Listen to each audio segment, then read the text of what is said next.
Alors, je voudrais laisser la parole pour un peu terminer ce tour de table à Pascal Bonneau. Vous êtes délégué général de Construire Acier et on parlait justement de réversibilité, de transformer des logements en bureaux, de flexibilité, modularité, de rapidité de construction, de surélévation, d'extension. Donc vous avez tout un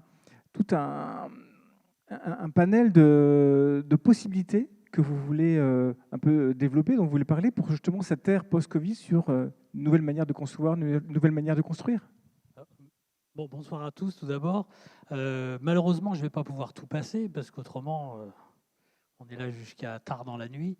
Mais j'ai voulu plutôt essayer de, de- de parler de deux éléments principaux qui sont d'une part le travail que l'on peut faire sur la flexibilité des bâtiments dans le domaine du neuf, mais également en parler en flexibilité retrouvée sur du bâtiment ancien. Pourquoi? Parce que le neuf, ça ne représente que quelques minimes pourcents par an des immeubles, mais ils vont devoir durer.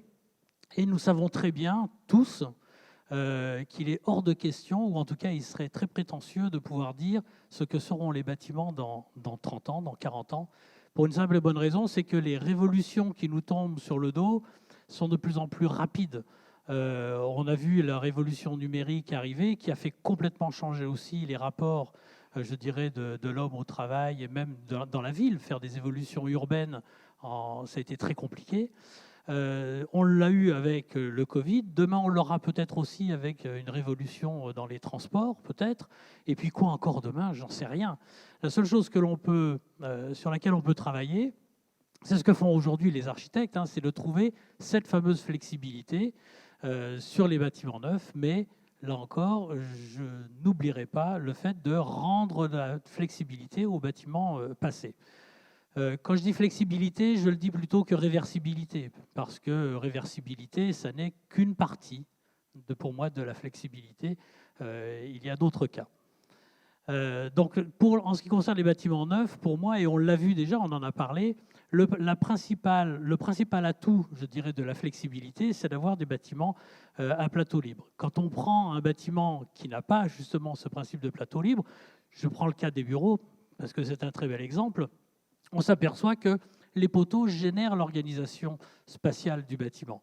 C'est un projet comme un autre, hein. Il n'y a pas de visée particulière sur ce projet. Mais on se rend bien compte que l'organisation, elle est dictée par la structure et que l'ensemble des porteurs, notamment les refends, génèrent également fige en tout cas l'ensemble des bâtiments. On voit bien sur l'image à droite qu'on sait très bien où on va mettre les circulations. Et sur la partie, l'image du bas, on voit très bien que si on veut, sur les deux premières travées, faire un plateau libre, ça va être compliqué avec le porteur qui est au milieu. Donc la solution, bien évidemment, c'est le plateau libre. Je reprendrai l'expérience de l'arbre blanc qui dit que de toute façon, il faut utiliser des matériaux industriels. Pourquoi? Tout simplement pour minimiser les coûts. Et ici, on est bien dans cette logique d'utiliser des bâtiments avec des plateaux libres. Le plateau libre, c'est quoi? Si je prends un bâtiment de bureau typique, qui demain pourrait d'ailleurs être transformé en bâtiment de logement, c'est de se dire, d'ailleurs on a les fameux 3 fois 6 mètres qui sont typiques du logement, hein, 6 mètres au premier jour, je dirais au nord et au sud sur le plan. Quand je dis nord-sud, c'est par rapport à l'image, et qui nous fait 18 mètres de portée. Si on est capable de porter sur 18 mètres, on va pouvoir, sur ce plateau, répétitif, je dirais, là j'ai mis 5 mètres, mais ça pourrait être 3,50, ça pourrait être 6, peu importe. Et ce n'est pas nécessairement un rectangle, ça c'est pour juste l'explication. On se retrouve avec des surfaces complètement aménageables. On peut faire un open space comme c'était la mode dans les années 90. Et puis quand le Covid arrive, on dit ah non, non, ça il faut absolument partager, on ne peut plus mettre tout le monde dans les mêmes locaux. On va prendre des cloisons mobiles, on est capable d'aménager un peu de façon ce qui a été fait, on l'a bien vu sur l'arbre blanc, où on cherche sur une surface donnée à maximiser les capacités d'aménagement du plateau sans avoir à se poser de questions par rapport à la structure porteuse. Vous allez me dire oui, mais les canalisations, etc. Il y a des réponses, mais c'est un autre sujet.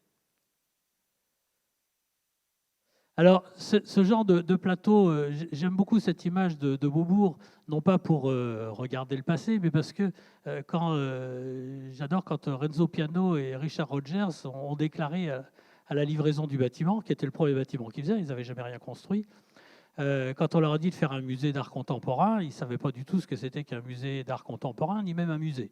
Donc ils ont dit, ce qu'on va faire, on va faire des plateaux libres, et puis ils feront ce qu'ils voudront dedans. On va faire juste une structure qui porte des planchers. Ça, c'était le point de départ, donc réponse de faire des plateaux libres pour que l'on puisse faire n'importe quoi, ou en fait tout ce que l'on veut. Et le rapport locatif, c'est quoi? C'est les immeubles de bureaux aujourd'hui contemporains, où en fait l'aménageur, ou en tout cas le bailleur, a très bien compris qu'entre deux locataires, la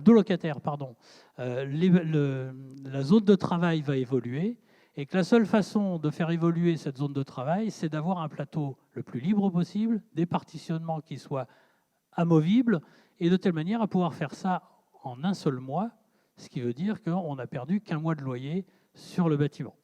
Donc c'est quelque chose qui s'est beaucoup généralisé dans les pays anglo-saxons, qui arrive beaucoup plus lentement, je dirais, en France, et qui correspond, je dirais, à l'adéquation de trois composants parfaitement industrialisés, qui sont la poutre cellulaire, que vous connaissez sans doute.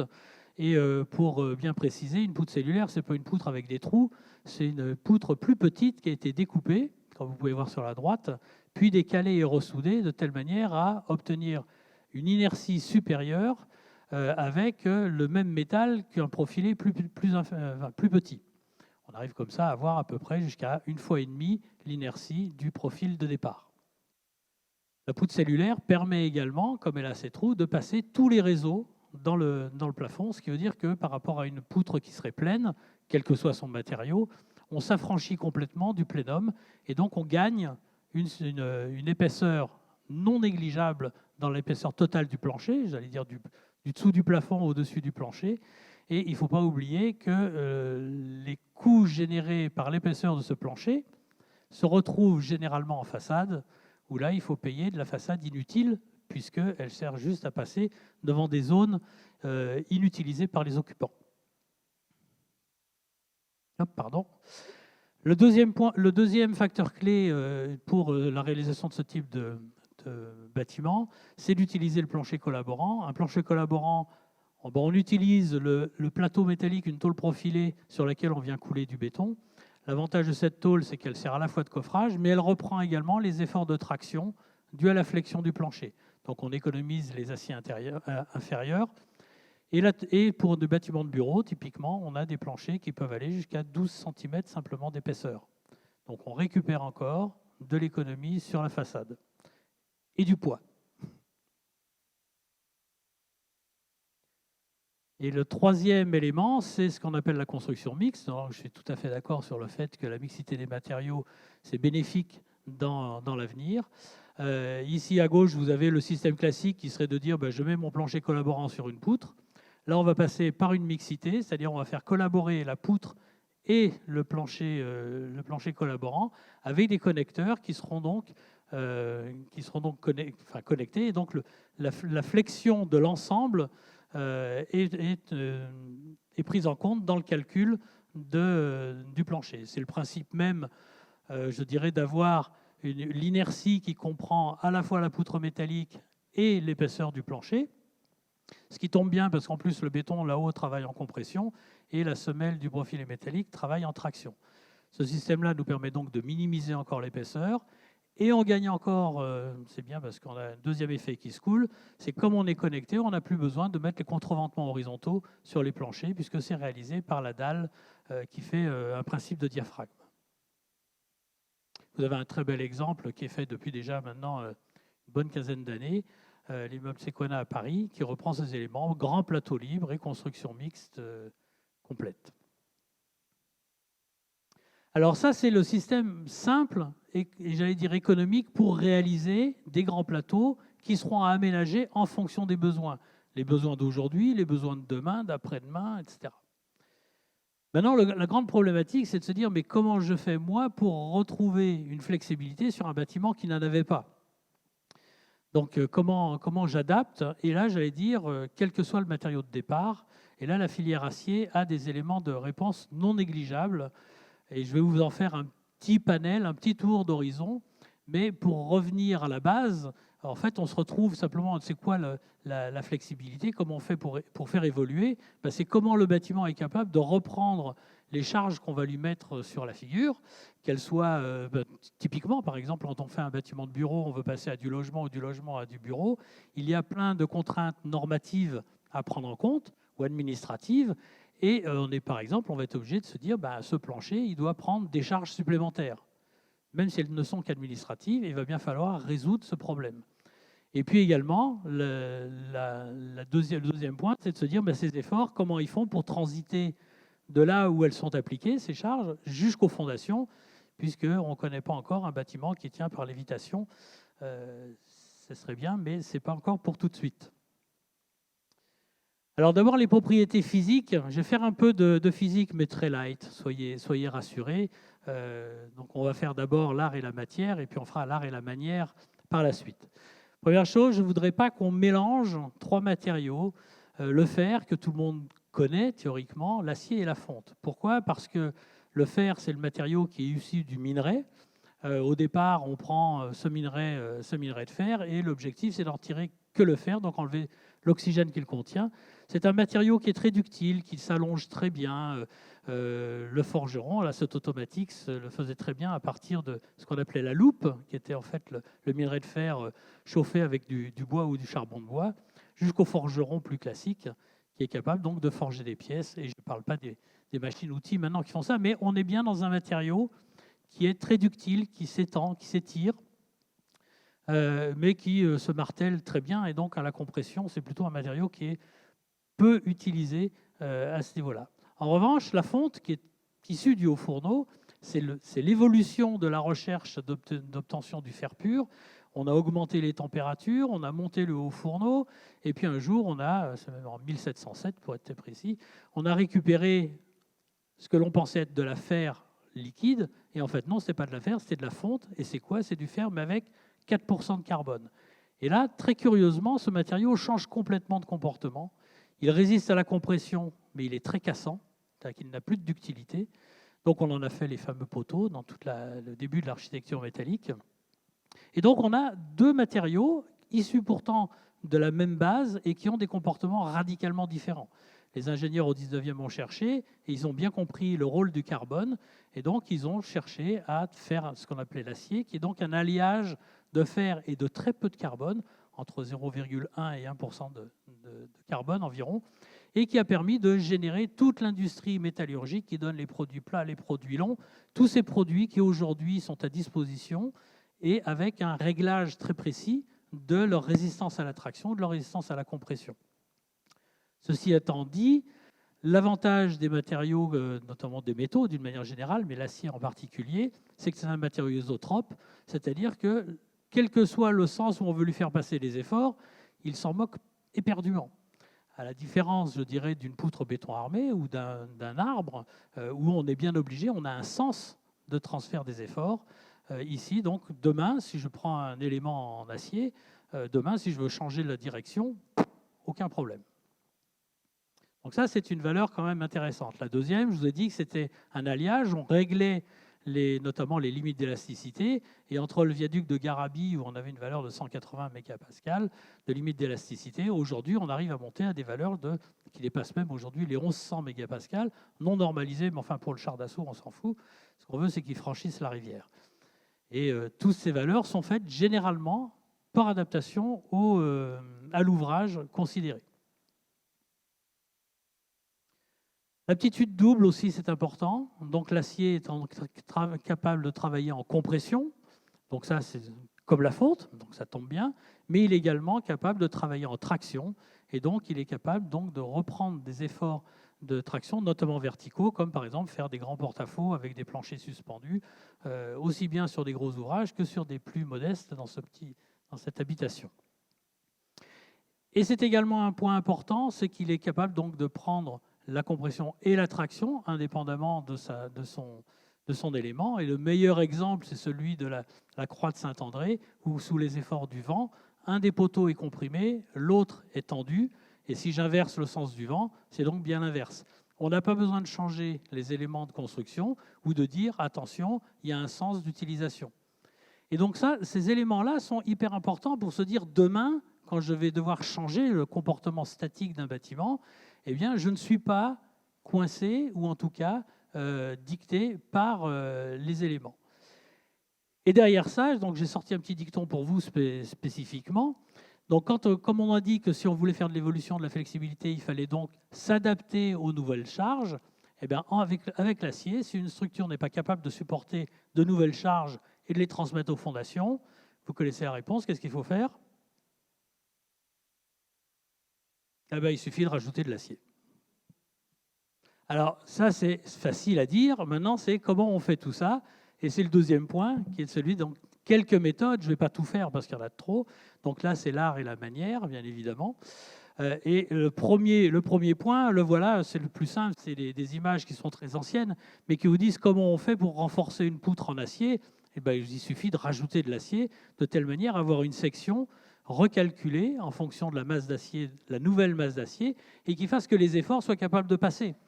Que je renforce les semelles des profilés, que je renforce l'âme, tout dépend des charges que j'ai à passer, mais tout ça, c'est facilement calculable parce que l'acier est prévisible et tout est calculable. Il suffit de se connaître les charges et à partir de ce moment-là, il suffira de rajouter l'acier en question. Alors, je vais faire quelques éléments simplement pour voir comment ça peut être utilisé. Un renfort vous avez un plancher à gauche qui était en bois. On veut remettre bon, il n'est pas capable de supporter les charges. Eh bien, vous avez un exemple à droite de plancher qui va être en mixte d'ailleurs, acier et béton.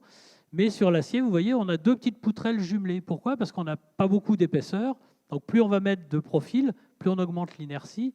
Pas forcément dans le bon sens, mais en tout cas, on arrive à garder les mêmes épaisseurs que les planchers bois avec des capacités de charge nettement supérieures. Voici un autre exemple de renfort de plancher, c'est d'enlever le plancher, mais de conserver la structure. Le plancher collaborant dont je vous ai parlé tout à l'heure est très largement utilisé en remplacement des petits planchers en voûtin ou des planchers sur poutre béton ou même sur des planchers bois comme les images inférieures. Donc on travaille très facilement avec l'ensemble des matériaux. Voici dans un cadre haussmannien, vous avez les lambourdes même qui ont été conservées, mais incapables de supporter les charges complémentaires qu'on lui demandait dans ce bâtiment de bureau. Donc on a rajouté une solive intermédiaire. Et la question qui peut se poser maintenant, c'est OK, on a diminué la portée, donc les lambourdes portent, il n'y a pas de souci, mais comment la poutre qui soutient cette nouvelle solive va-t-elle se comporter? Si elle n'a pas les capacités, on est capable soit de rajouter du métal, soit de passer par des éléments beaucoup plus sympathiques en architecture, qui sont des méthodes, je dirais, géométriques, comme les poutres sous-tendues, et donc d'utiliser, si on a la possibilité en tout cas, d'utiliser donc des éléments architecturaux qui viennent compléter la partie ingénierie du renforcement. Sur des poutres en bois, on fait exactement la même chose par des principes de moisage. Et quand les poutres sont renforcées, ben, des fois les poteaux ils ont des problèmes parce qu'ils ont des risques de flambement, parce que les charges sont trop importantes. Voici un cas typique, comme pour les poutres, de renfort de poteaux. Alors vous pouvez les faire comme à gauche, ou vous pouvez les faire à droite beaucoup plus sympathique. Alors ici, c'est une image qui aurait pu être faite pour ça, mais en fait là elle est faite pour de l'ingénierie incendie. Je crois qu'il y a quelqu'un de Vasconi qui était inscrit, je ne sais pas s'il est là. Il y a quelqu'un de chez Vasconi? Non, bon, ça c'est un dessin, c'est un profil de chez Vasconi, où ça fait un principe de radiateur, mais donc on a quand même renforcé l'inertie du profil à ce moment-là. Mais ça peut être fait aussi, comme pour les poutres en sous-tendu, avec un principe de diminution de la longueur de flambement. À gauche, vous avez un cas typique de poteau mixte bois-acier où on a limité la longueur de flambement, qui est le même principe que celui des mâts de bateau pour ceux qui font de la voile, ou que l'on retrouve très fréquemment sur les murs rideaux. Donc ce principe de diminution de la hauteur de flambement peut être réutilisé dans la réalisation de renfort d'un poteau. Puis quand on arrive tout en bas, il faut renforcer peut-être aussi les fondations. Il y a un système très facile qui a utilisé, qui sont les micropieux, qui sont donc des tubes que l'on met, que l'on soude et on remplit de béton. On est encore dans du mixte. Voici un exemple d'utilisation d'une longrine avec des micropieux qui a été fait justement à Paris pour renforcer ces bâtiments. Bon, alors là, on n'est pas dans le cadre d'une flexibilité totale, mais sur ce bâtiment, j'aurais pu vous montrer l'étage supérieur, qui a été fait aussi par Vasconi d'ailleurs. C'est le couvent des Bernardins, où on a, je dirais, fait des plateaux, un plateau libre au-dessus de ces structures. On peut supprimer un poteau. Il y a deux façons de supprimer un poteau. C'est soit de renvoyer les charges du poteau supérieur sur les poteaux inférieurs par le biais de bracons. Il ne faudra certainement pas oublier de renforcer les poteaux. Ou alors de faire un moisage pour reprendre le poteau supérieur et renvoyer là aussi les efforts sur les deux poteaux extérieurs. Et pour terminer, voici un exemple de suppression de refend dans un bâtiment réhabilité. Donc vous voyez à droite l'état des lieux. Il y avait un mur longitudinal qui a été enlevé et vous avez la poutre au-dessus qui retient le plancher collaborant. Et là, si vous avez un peu le compas dans l'œil, vous dites mais c'est juste pas possible, là le profil il est trop menu pour arriver à tout tenir. Ben, c'est une des vertus de la construction métallique. Ce que vous voyez là, en fait, ça n'est que la membrure inférieure d'une poutre treillis qui est toute hauteur d'étage et qui permet donc de supporter la totalité du bâtiment et de sa toiture dans un bâtiment ancien, tout en ayant, je dirais, un auditorium sur la partie inférieure. Donc en conclusion, la flexibilité spatiale, c'est le plan libre. Moins on a de contraintes, mieux on se porte. Et l'adaptabilité technique, c'est le mécano, c'est-à-dire la capacité d'intégrer des nouvelles contraintes, de pouvoir transmettre ses efforts, et la construction métallique, quel que soit le matériau de départ, est capable de l'apporter. Et donc ça nous augure plutôt, je dirais, en tout cas pour les jeunes ingénieurs dans 40 ans, des capacités de modification de ce que l'on fait aujourd'hui. Merci pour ces explications très techniques.